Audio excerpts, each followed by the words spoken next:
So mga BBs, meron kumakalat sa Facebook. Ito, may picture si Madam at saka si Kong sa baler. Itong page, naglabas siya ng statement na mukhang may magiging kapitbahay na naman ako. Ang galing ni Kong TV, yung mga damit mo nasa labas na ninong na lang itatawag sa ni Kidlat. Hayop ka! Pero wala akong ganyang post and comment. Pupuntahan natin si Kong, tapos mag-emote-emote tapat. So titingnan natin kung maniniwala si Kong na pinost ko to. Love! Love! Tingnan mo to. Ano yan? Ninong na lang. Natawag sa'yo na Kidlat.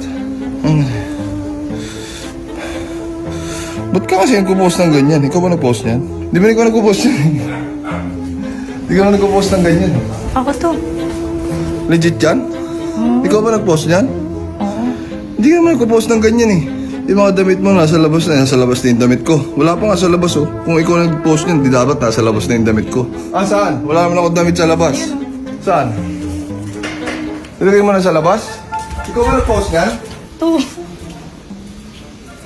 Damit ko ba to? Marami namang natuwa kaya totohanin na lang natin. Totoo pa, huwag mo naman kalimutan yung mga brief mo. Sige na, Ninong. Final answer na? Okay, salamat sa lahat.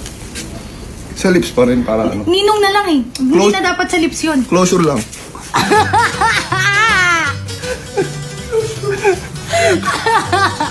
Dali na. Closure.